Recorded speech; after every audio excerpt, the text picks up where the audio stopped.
Así que este sermón tiene como nombre Elegidos, Llamados y Enviados.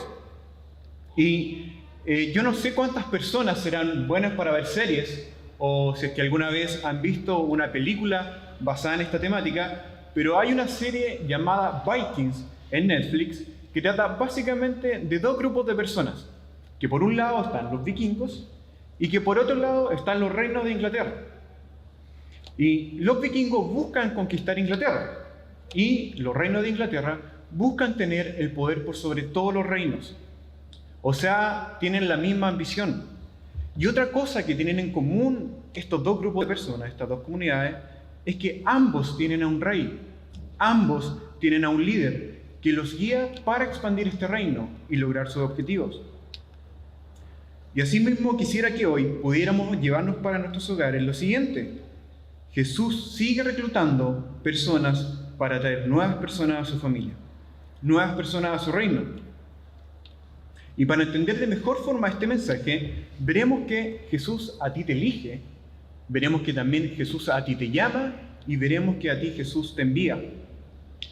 Y el mensaje de hoy día, como leímos anteriormente, se encuentra en Marcos 1, versículos 16 al 20.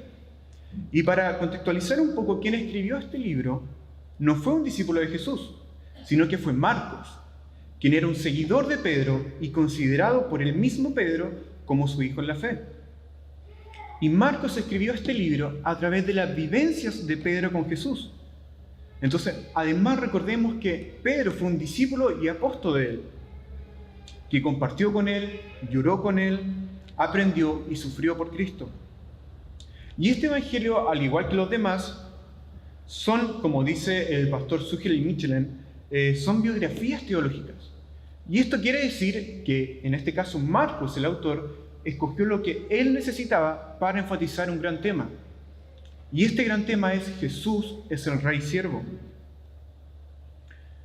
Y para comenzar me gustaría que pudiéramos leer los versículos 14 y 15 del Evangelio de Marcos capítulo 1. Lo pueden leer conmigo acá arriba. Dice: después que Juan había sido encarcelado, Jesús vino a Galilea proclamando el Evangelio de Dios y diciendo: el tiempo se ha cumplido y el reino de Dios se ha acercado. Arrepentíos y creed en el Evangelio. Con esto podemos decir que su ministerio ya había comenzado. La pregunta es: ¿de qué forma había comenzado este ministerio? Y estos versículos nos dicen que Jesús entró a Galilea, ¿cierto? Versículo 14, predicando las buenas nuevas. Por lo tanto, vemos cómo este reino se acercaba a las personas por medio de Jesús y por medio de su predicación. Y anteriormente dije que Marcos escribió este libro, este evangelio, para enfatizar un tema principal. Y esto lo podemos ver claramente al saber que entre los versículos 15 y 16 existe al menos un año de vivencias de la vida de Jesús que Marcos omitió. Entonces, ahora que sabemos el énfasis principal de este evangelio, Jesús, al igual que otros reyes, comenzará en su búsqueda de personas que le ayuden en este reino, en su ministerio. Y si me pueden acompañar con la lectura, el versículo 16 y el versículo 19 nos ayudarán a ver el primer punto de este sermón, que es: Jesús te elige.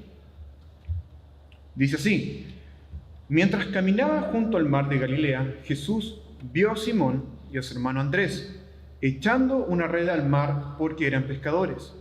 Y el versículo 19 dice: yendo un poco más adelante, vio a Jacobo, el hijo de Zebedeo, y a su hermano Juan, los cuales también estaban en la barca, remendando las redes. Y el mar de Galilea se caracterizaba por ser una zona pesquera.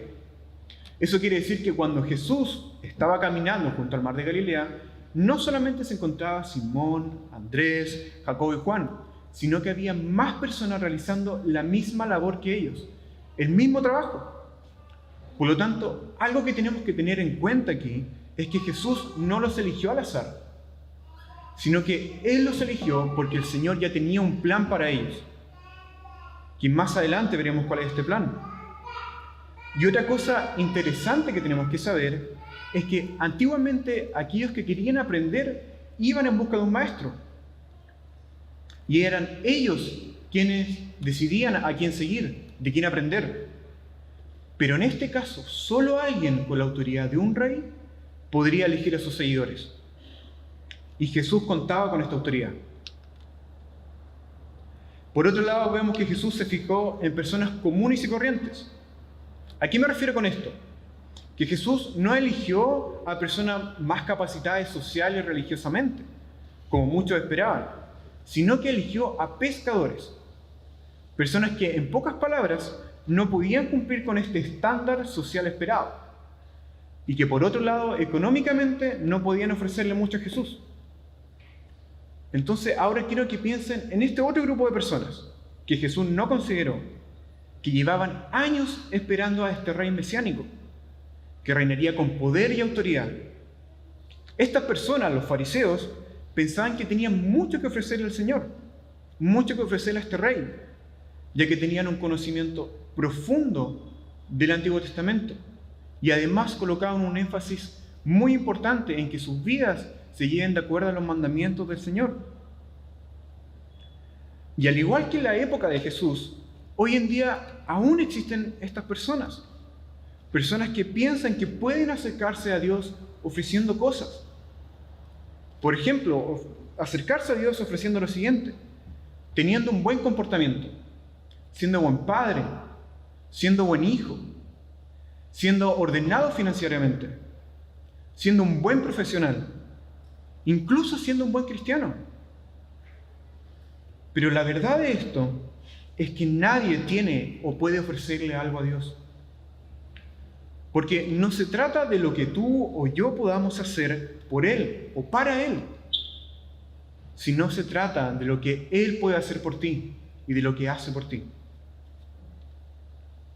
Y seguramente si nosotros hubiésemos estado en la posición de Jesús, hubiésemos escogido al grupo de personas que socialmente y religiosamente eran más capaces.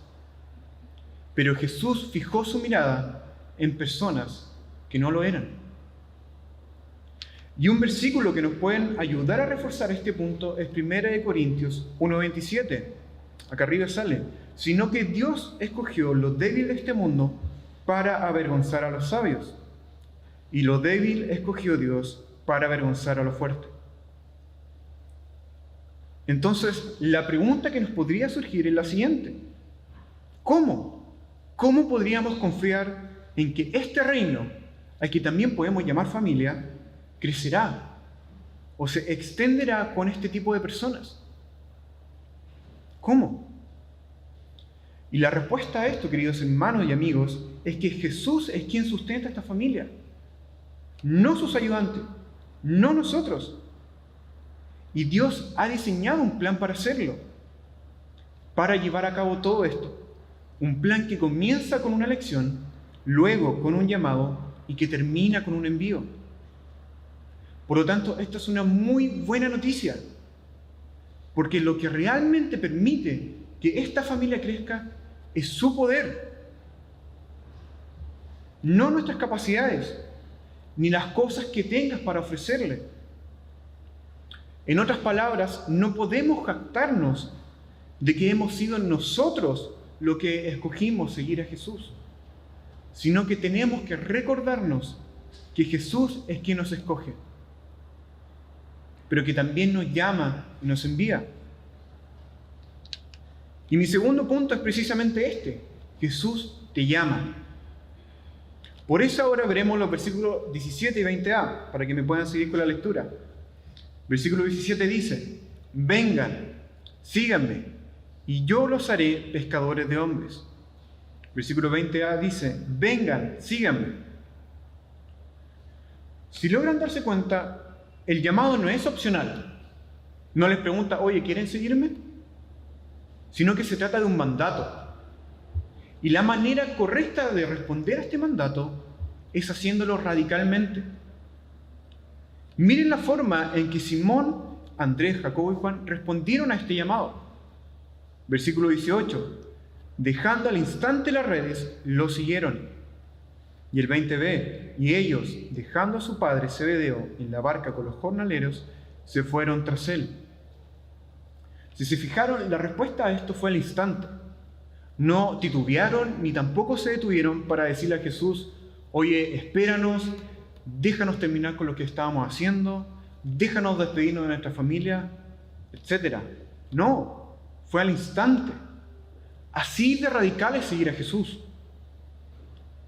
Entonces aquí podemos ver que la autoridad de Jesús está por sobre la condición natural del hombre, que no es seguirlo por voluntad propia. En este caso, ellos tuvieron que dejar a sus familias y a sus trabajos para seguir a Cristo.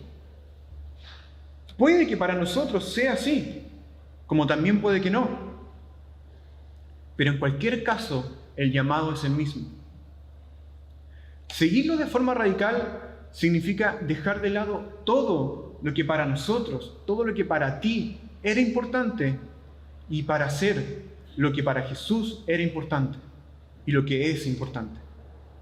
Y esto es que más personas se puedan unir a su familia, más personas se puedan unir a su pueblo, a su reino. Y si pensamos en aquellas cosas que tuvieron que dejar para seguir a Jesús, el trabajo y la familia, quizá nos parecería una decisión un tanto arriesgada. ¿Por qué? Porque son cosas que nosotros le asignamos un gran valor y que nos dan cierta estabilidad o seguridad. Pero ellos no fijaron su atención en el llamado propiamente tal, sino en la persona que los estaba llamando. Por lo tanto, dejar estas cosas no fue arriesgado para ellos, ni tampoco un impedimento para seguirlo, porque era Jesús mismo, el Rey, quien los estaba llamando.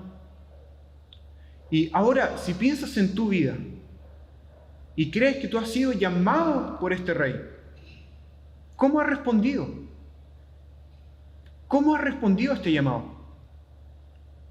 ¿Ves en tu vida que hay cosas que están interfiriendo para que le sigas radicalmente? ¿Ves cosas en tu vida que están interfiriendo para que le sigas radicalmente? Por lo menos yo, si pienso en mi vida, veo que yo he sido escogido y llamado por el Señor, y que de alguna forma mi vida ha cambiado radicalmente, pero de algún modo no ha sido lo suficientemente radical. No sé tú. Piensa en esta pregunta. Reflexiona.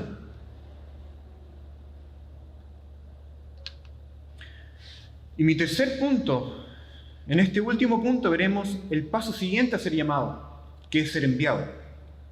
Y en el versículo 17 vemos algo especial, como una causa y efecto. El versículo dice: síganme, que sería la causa, y yo los haré pescadores de hombres, que sería el efecto. O sea, lo que en otras palabras te está diciendo y nos está diciendo es que si Jesús te eligió y te llamó, vas a ser un pescador de hombres. Sí o sí, eso te lo está diciendo, te lo está afirmando. Pero, ¿qué quiere decir esta frase de los haré pescadores de hombres? Quiere decir que en este caso, si el oficio de ellos era ser pescador, ahora Jesús los convertiría en pescador de personas. Lo que significa que ahora llevarán el Evangelio a todas partes para extender este reino, el reino de Dios.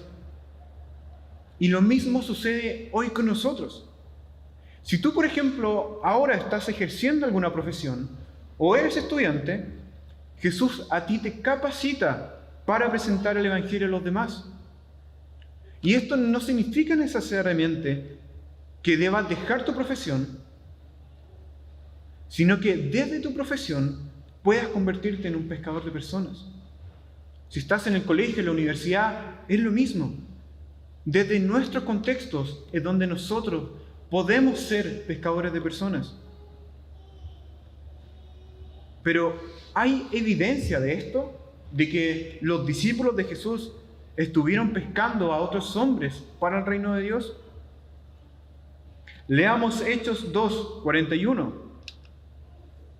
que dice: los que creyeron lo que Pedro dijo fueron bautizados y sumados a la iglesia en ese mismo día, como 3,000 en total. También leamos Marcos 16:20, está acá arriba. Y los discípulos fueron por todas partes y predicaron, y el Señor actuaba por medio de ellos, confirmando con muchas señales milagrosas lo que decían. Entonces, como vimos en estos versículos, Jesús es quien sustenta y capacita a quienes lo siguen. Por lo tanto, ¿y cómo nosotros podríamos trabajar para extender este reino? Por ejemplo, cuando has disfrutado de algún lugar, de una junta con un amigo, con amigos, de un buen café, de estar en familia, a lo mejor de un partido de fútbol, a ti te dan ganas de contarle a los demás lo que tú has vivido, lleno de gozo, y seguramente también lo publicas en las redes sociales. Y asimismo, con esas mismas ganas, debemos dar a conocer lo que Cristo hizo por nosotros. ¿Y qué hizo por nosotros? Él vivió la vida que nosotros no podíamos vivir. Pagó por nosotros en la cruz y resucitó para darnos vida eterna. Estas son las buenas noticias que Jesús trae para ti hoy. Y estas noticias son las mismas que debemos llevar a otros si consideras que has sido llamado, elegido y enviado por Él. Entonces, hermanos y amigos, recordemos que Jesús es el Rey, quien elige, llama y envía para expandir la familia de Dios, su iglesia. Los invito a que oremos.